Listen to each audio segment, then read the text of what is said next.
گناہ کی مثال کینسر کے زخم کی مان. اگر جسم میں کسی جگہ کینسر ہو تو اس کا ایک علاج کہ اس کو آپریٹ کر دیتے ہیں، اس جگہ کو ہی کاٹ دیتے ہیں. اسی طرح گناہ کا بھی ایک ہی علاج کہ گناہ کو ختم ہی کر دیں. اگر آپ کینسر کو آپریشن کے ذریعے نہیں نکلوائیں گے تو یہ کینسر بڑھے گا اور جسمانی موت کا سبب بن جائے گا. اسی طرح انسان اگر گناہ کو نہیں چھوڑے گا تو گناہ کی عادت بڑھے گی اور انسان روحانی موت مر جائے گا. ابتدا میں گناہ کی مثال کچے دھاگے کی طرح. کچے دھاگے کو بچہ بھی توڑ دیتا ہے، لیکن اگر زیادہ وقت مل جائے تو پھر گناہ کی مثال بحری جہاز کے لنگر کی طرح ہوتی ہے. اینکر آف دی شپ، جس طرح بحری جہاز کا لنگر ڈال دینا تو وہ اسے ہلنے نہیں دیتا، اسی طرح کئی گناہ اتنے انسان کے اندر جڑ پکڑ جاتے ہیں کہ وہ بندے کو ہلنے ہی نہیں دیتے.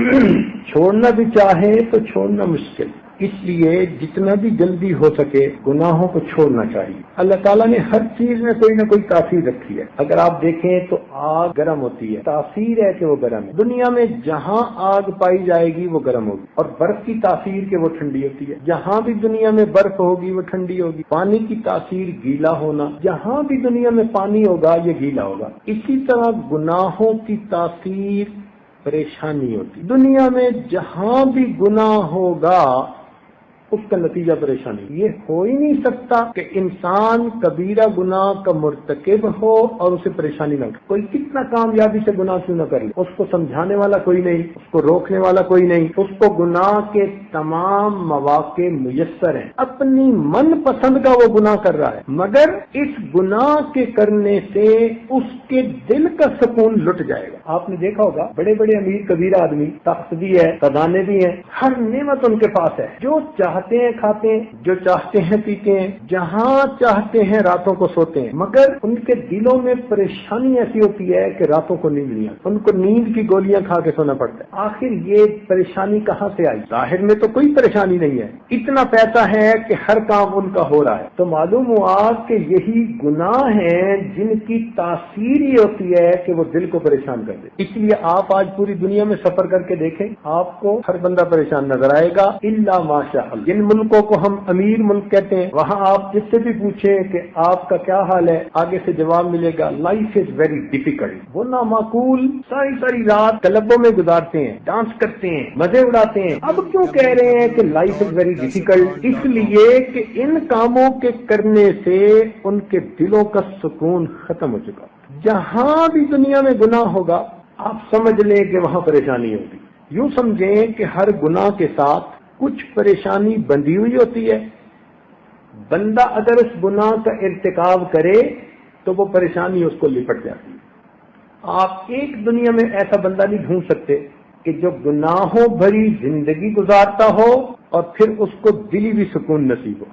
دل کا سکون ختم. نرم گدوں کے اوپر ان کو نیند نہیں آتی، ایئر کنڈیشن کمروں میں، نرم گدوں پر، واٹر بیڈ کے اوپر، رضائیوں کے اندر لیٹ کے نیند کی منتیں کرتے رہتے ہیں اور نیند نہیں آتی.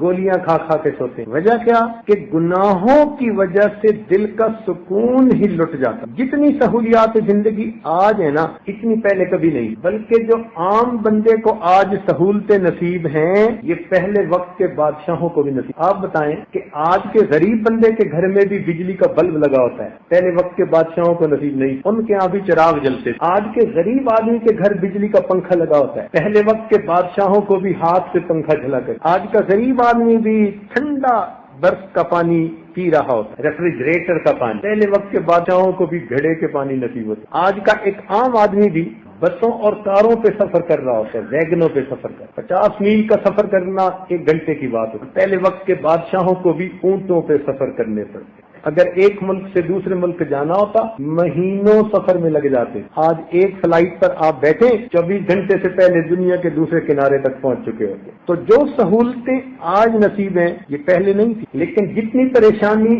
آج ہے اتنی پریشانیاں دنیا میں پہلے نہیں تھی. وجہ اس کی کیا ہے؟